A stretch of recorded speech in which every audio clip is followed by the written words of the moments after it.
Well, hey, you guys, ran into a little bump in the road, so to speak, on this one.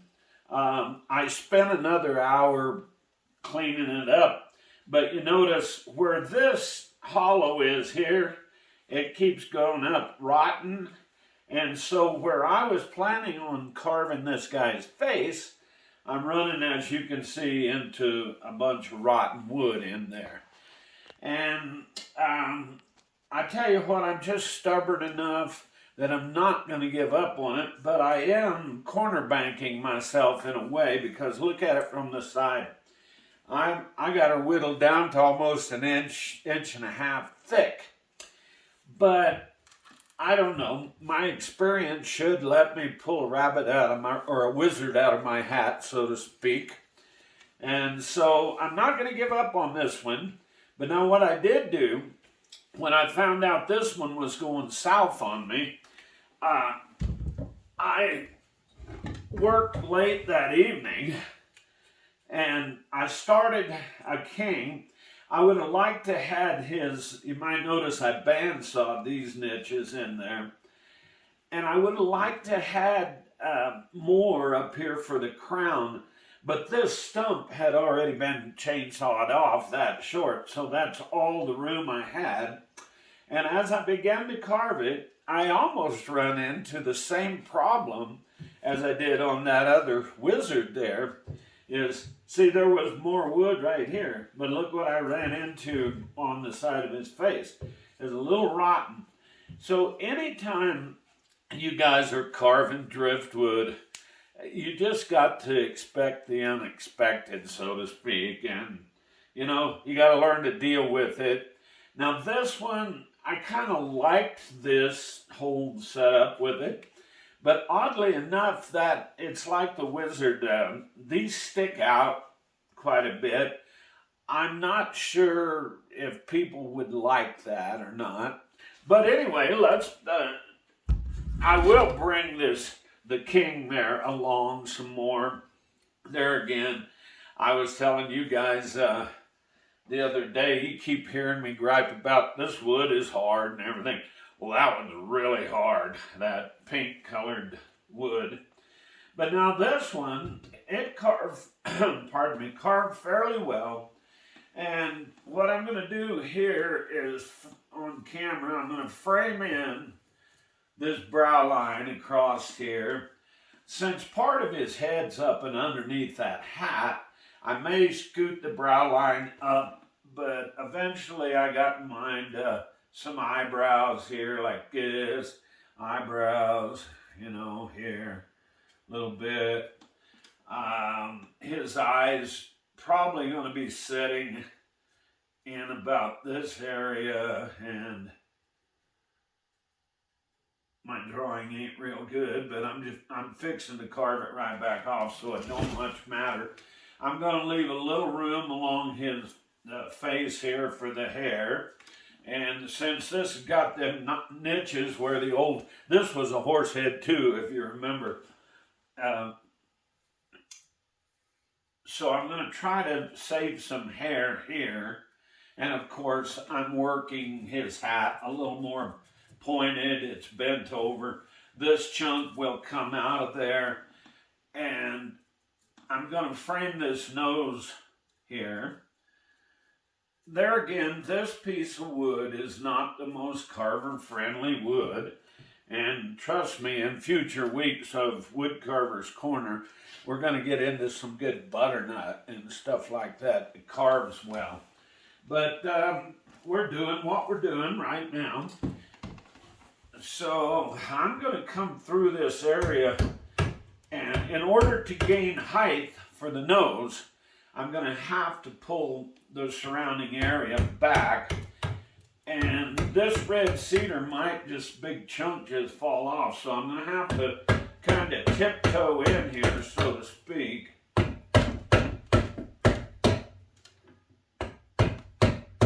Some of you guys that know me know that I used to teach wood carving around all over the country is what I did for a living.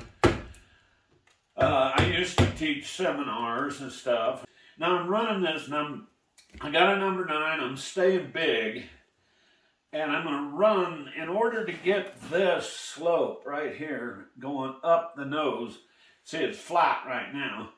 I'm going to take this bigger number 9 upside down and start to push that nose, get some angle on the nose. I only have about 1.5 inches of wood here, but this will help me start to frame the nose in, and I'm going to take a bunch off this cheek, and of course I'll pull this down one more time in here. I don't want to get real thin. I got 3/4 to an inch there to work with, so I still got a little bit to work with. And I'll pull some more of this out of here.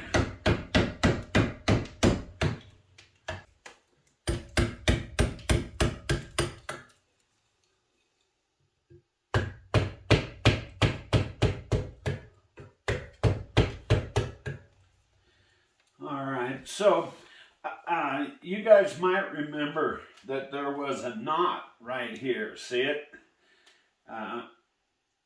That's a knot right there. So I may have to end up giving his expression when I come off with this mouth barrel line. I may swing this mustache this direction more. I'm not sure. This could end up being part of the mustache. But here again, I'm going to have to carve around this knot, and the mouth may end up being right there. So I will begin to get some depth here for this mouth barrel on each side. And where the hair, I'm going to push it back a little bit to where I have room for my face sticking out there more. So I'm going to push this area back. I'm going to try to save this as hair here. Now, this wizard's face is probably going to end up, now I could lose part of my hat right there if I'm not careful. But this wizard's face is going to end up being fairly narrow up through here. Only because the wood is, the whole character of this guy is long, narrow face. So we'll go along with what the wood's wanting to do here a little. As you can tell by the one I showed you earlier, the Rotten Wizard, the wood done what it wanted to do, and I ended up in Rotten Wizardville on it. Like I said, I ain't gonna give up though. You guys, I'll mess with it a little off camera, and I'll see if I can still pull a wizard out of my hat, so to speak, on that one. Notice I'm getting some areas for his eyes in there, getting a little height on the nose. This whole mouth area can go back. This kind of lets me search that knot out too. What's going to happen there.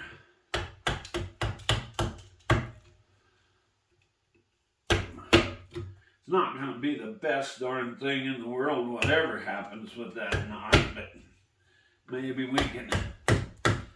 Sometimes, like on that one, I kept digging and digging and digging deeper, thinking I was going to get out of that rotten spot.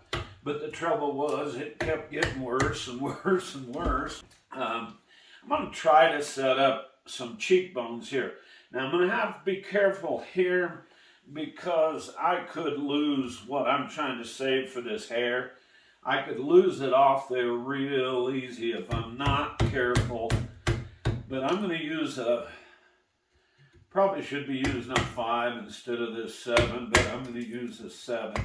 And I'm going to try to take it easy. Don't want to lose the whole chunk off the side there. Then I'm going to turn that number 7 upside down and begin to get a little cheek action going here. Let's do the same thing over here. Notice I got that 7 upside down. Now see, that's going to dig in and it's going to want to pop off there. I can tell by the way it's acting.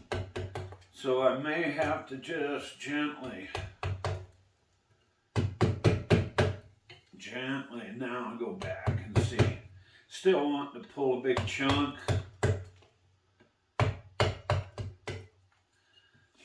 You know, if we were working in cottonwood bark, I could have framed this face in and nothing flat, you know, with about 5 big strokes. I could have had this face in there.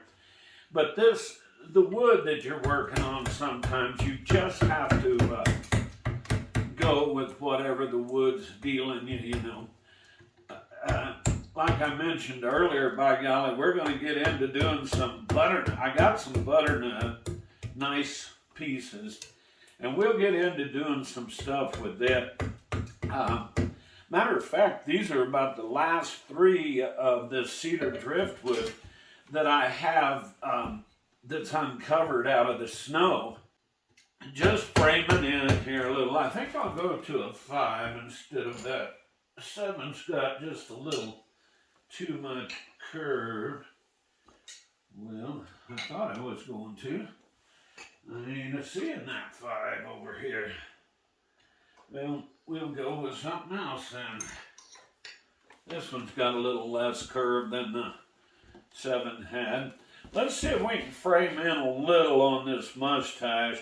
I probably should use a V-tool there, you guys, but sometimes you can get away with. We're going to frame the bottom of the mustache a little bit there. Let's go ahead and pull these shapes on around. Gotta take her easy right there. I don't want to lose my hair that I got.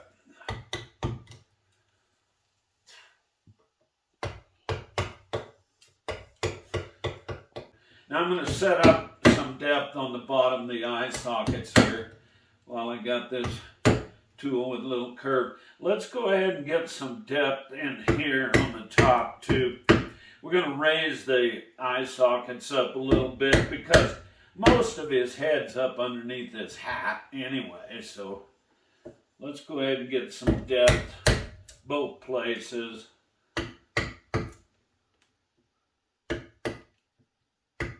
I'll take a U-gouge here in a little bit and round some of that stuff out of there. But you can see where I'm fixing to set up for his eye socket areas. But, you know, we were talking about influences, and I'll tell you who else was a lot of influence down in the Branson, Missouri area was you guys that might remember Ivan Denton. And, you know, back when I first started carving, Ivan was really doing some really neat cowboys and horses type work, you know. And so he was a really big influence. And of course, you know, a lot of his family carves, you know.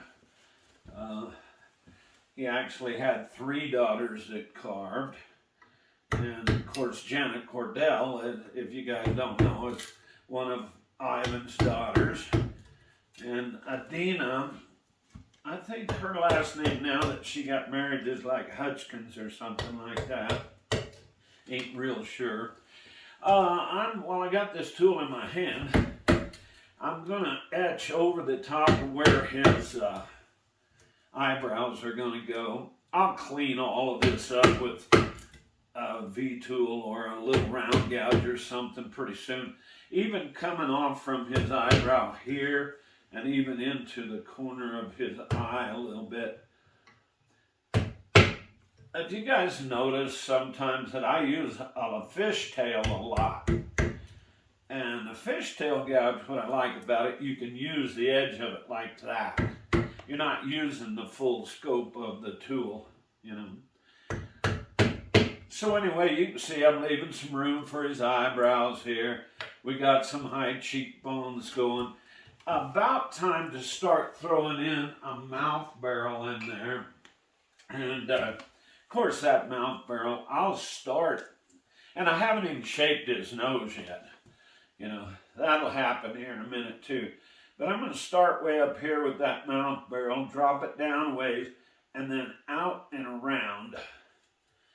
Start up high, down, and out and around in there to start getting that. And that'll let me shape this mustache a little bit more too. I was trying to keep where you guys can see. Like I said, if I wasn't carving on camera, I would have this down where it's a little more comfortable. You might have noticed there was a little chunk come off from his cheek right there. No big deal. All of that's got to be rounded out yet, you know. That's one thing about having experience of something like that happening. You know, back when you first start carving, I've had people have a little chunk like that fall out, and all of a sudden they're reaching for the glue and trying to glue chunks back on and stuff like that.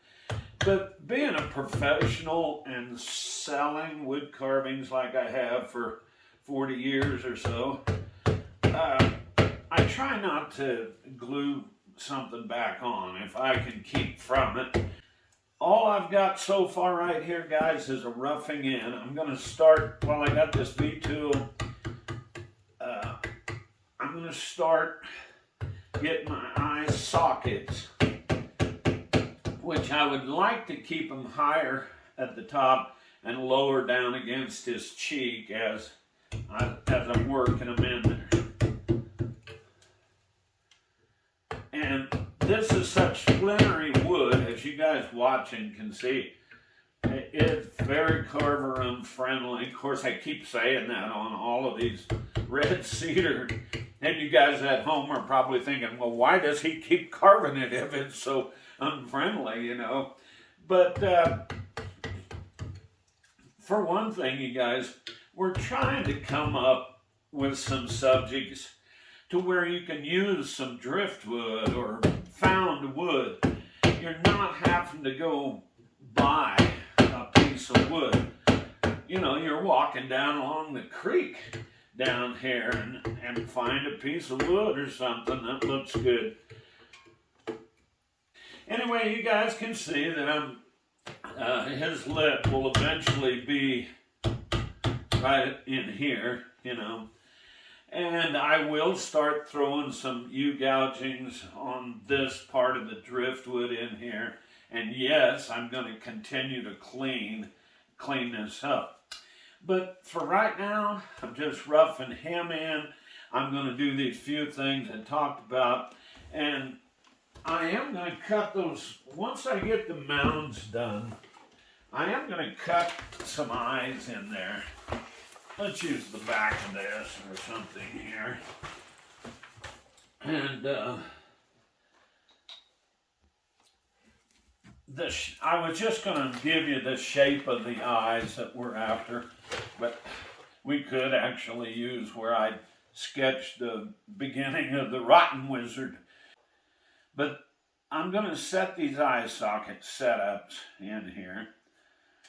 Back when I was teaching, I used to have me a plastic skull, and you guys that have watched me or taken classes from me in years past, you know that I would sit there and show every little thing about the bone and then the anatomy and everything. But we're trying to keep these more of a beginner type of a level.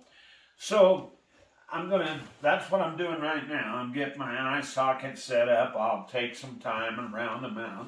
My nose, I'll work it some and thin it up. But the shape of the eye that I'm after is going to be like this, and this being the right eye, of course.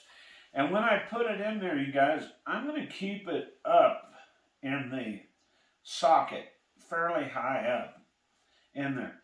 If you get to drooping the eyes down on the cheeks too far, the next thing you know, your nose will keep getting shorter and shorter and shorter.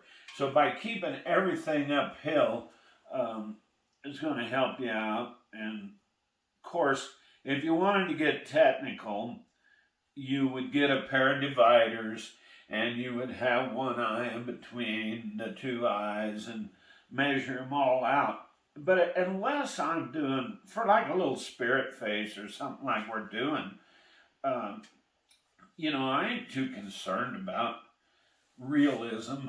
I mean, I want them to look good. And so that's the shapes that I'm fixing. I'll clean my eye sockets up. I'm going to narrow my nose and give it a little bit more of a, shape to it. I've just barely got it roughed in. But that's what I'm going to do on this one for a little bit. Probably won't do every bit of this on the camera. Let's put the king up here for just a second. Yeah, you guys see that pink color? This guy's, of all the driftwood I've been doing here lately, this is the hardest piece ever. This thing is like carving on a piece of metal or something. But I'm going to do the same thing here. Now, it's always good to mark your center line. I'm not going to mark it all the way down the nose, but my center line, and that gives me something to jockey back and forth to. I'm going to put a niche. That niche is where this bone is alongside your eye there. And like I said, if I was doing a more serious carving, I would probably get my dividers out and do some measuring. But there is, this is not that. In other words, I'm not taking it to the county fair or down to the carving show. The reason I got these marks here, you guys, are to capture his high cheekbones in there. I probably won't try to capture these cheekbones and this line coming down and around his cheeks until I set the depth for his eye sockets. So the depth for his eye sockets on this one, I'm going to depthen my eye sockets on our other little guy. And just before we quit for this little segment, I'm still not giving up on this one. Now, I was getting so thin that I had screws in here, and I was afraid I was going to end up hitting the screws. So I took it off the stand, but I'm still planning on my center line, or the attitude line of this guy, is going to point towards me, the center of his nose. I hope I can get out of this rotten stuff. His hat will come across like I started it here. I'm going to get some good depth for his eye sockets. They're going to sit right in here. Same thing I just drew on the other two. Now this is over on the rotten side, but I'm going to try to get out of this. It gets worse as it goes down. Matter of fact, it falls into this cavity here. But once I get a nose started, I may be able to salvage, let's say a mouth barrel here. And I may be able to get a mouth barrel coming around here. And I may end up just leaving this mess, which is the original driftwood. You can see through, it goes all the way through there. But it'll be interesting to see what I come up with on this particular guy. So for now, I'm going to do a little carving off camera, and I'll show you all three of these guys next time we talk here. So, well, hey guys, I just wanted to bring you guys up to date on where we were with our King Arthur and our Merlins that we've gotten started. And so I went ahead and got the eyes after I drew where I was going to put them last time we talked. And I had talked to you guys about using some leather punches for stuff. Well, I had a star. It's a little star, but see, I used it on his crown. I did bandsaw in between here, but in order to get this to look better, I started carving this out a little thinner in the back. Now, where I was planning on his hair going over here, as you can see, was a little rotten. That turned out being rotten. And you know, speaking of rotten, you guys, when you're using this driftwood, you just gotta expect the unexpected. So here's our King Arthur. I got him going. I put some teeth in him, you might notice. I'm okay with what's going on. The roots stick out a little bit weird, but then he is what he is. Each one of these driftwoods are so unique because the wood's so different, you know, on each one. So there's King Arthur going. Now, back to, I was trying to get where you guys might be able to see here, but I got this guy roughed in. I am going to thin his hat a little more, maybe point it, maybe put a brim across his hat. Not a brim, but let's say a folded thing across here. I may use some sort of design across here. Let's say on his hat, I may put a moon, a half moon or something up here. I know you guys probably can't see this because this pencil, but I'm talking about putting a moon up here. Now I know after watching online that there's a lot of videos on this sort of a thing, but I didn't see anybody using driftwood, so that's what makes these a little bit different for you. Now, I wanted you guys to get up here close, and I wanted to show you a little tip or two about what I do on the eyes. Well, I had to get my glasses on there, you guys. I realized I couldn't see what, you know, if you're going to do eye surgery, it's good to see. What I wanted to show you guys on a tip on this was a lot of times once I get my eye sockets in there, yes, I'm a little deeper on the top than normal. He's just a little character guy. I'm not going to be too concerned. But what I wanted to do is show you guys, sometimes at this stage in the game, I will run a U-gouge at an arc across his eyes. You can see we're having a little lid crumble there, but that goes along with this particular wood. But when I run that arc across there, notice how it leaves me a lid line here to follow. Now I could show you about 4 or 5 different types of eyes to put in there. I mean, we could do them with flesh hanging down over them. I could throw them way higher up in the socket, you know. Over the years, I've taught about every type of an eye you could think of. Since this is more of a beginner type of a thing we're doing, I want you guys to, if you can there, let me turn it into the light just a little. But see those lid lines that are showing up there? All of a sudden, I can see where that eye is going to go in there. Now, I could draw it in, but what I'm going to do is just take a small V-tool, and it would be nice if this V-tool was sharp enough to cut this, because this red cedar on that cross grain is sometimes will tear out on you. But you might have remembered when I drew the shape of the eye the other day that we were doing. That's basically the shape I'm after here. I'm V-tooling now, there.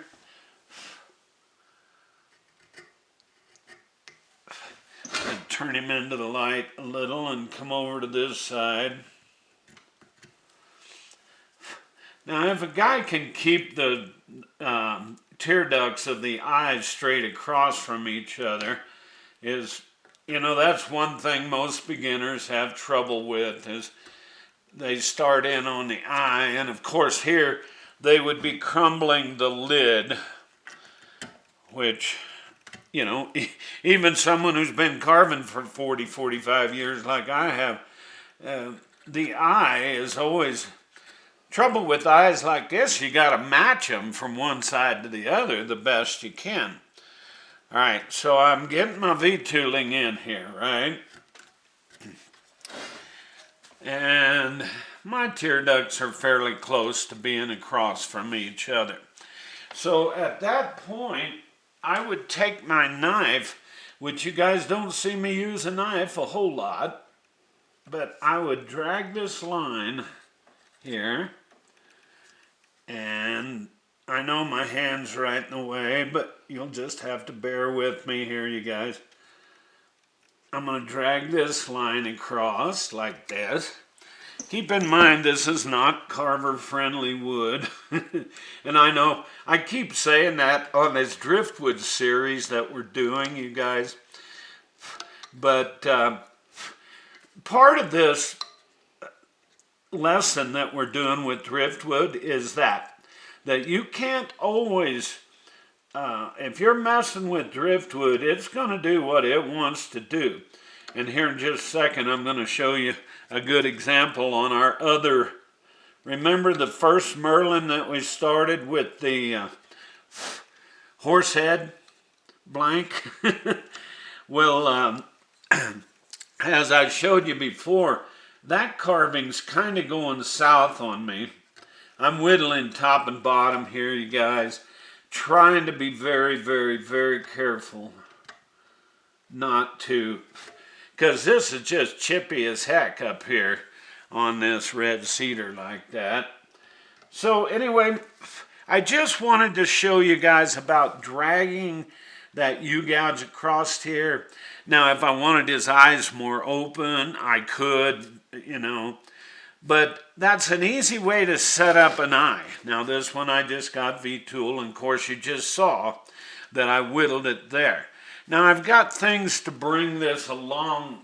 Sometimes if your face isn't matching from side to side, it may not be the eye sockets themselves as much as it is the surrounding area, the cheekbones and stuff like that. So I may be in here working both sides here some. And as I'm working this, I'm going to call that the skeletal mask area here. I know my hand's right in the way, and this wood is just not really that great.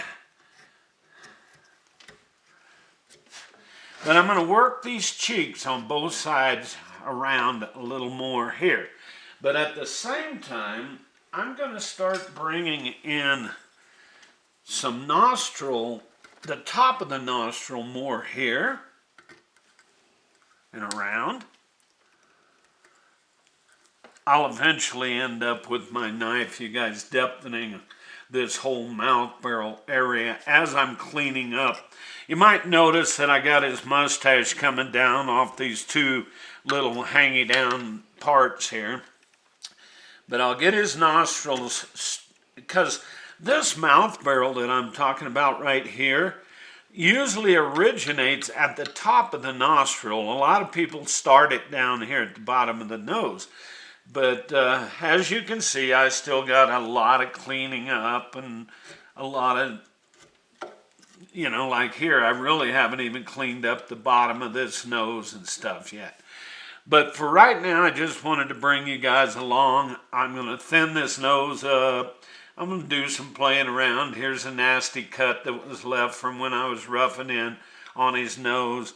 I'll thin the shank of his nose, get my eyes in, and I'm also going to end up putting some eyebrows, heavy eyebrows on this guy up across here. Now, that's where we're going with this Merlin. This is Merlin number 2. Now let's go back to Merlin number 1 for just 1 second. Well, what we're finding out here, you guys, remember this is our Merlin that was the old horse head. And you're probably wondering why I don't give up on him. And trust me, I'm almost at that point.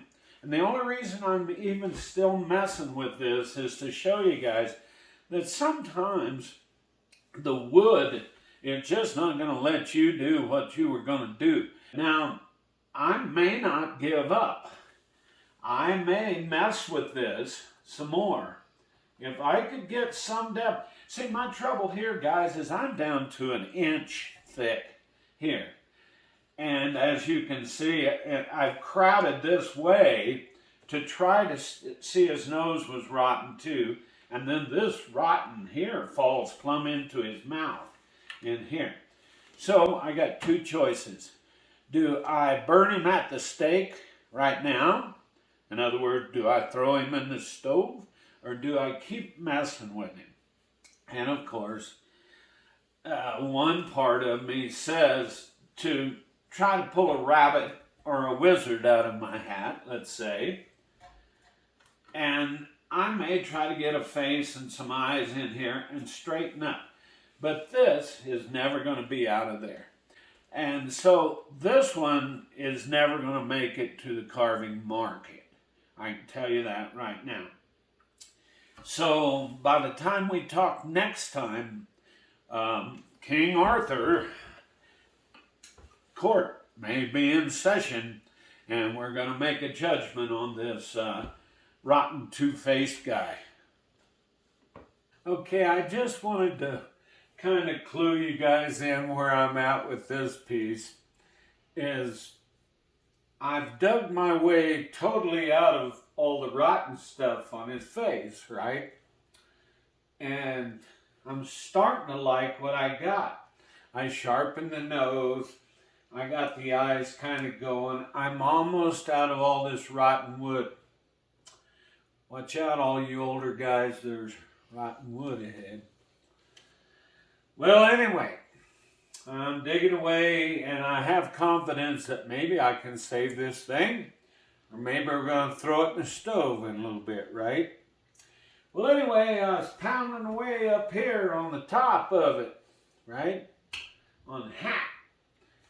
And I had this kind of going like I liked it, and all of a sudden, oh my, the face has just came off.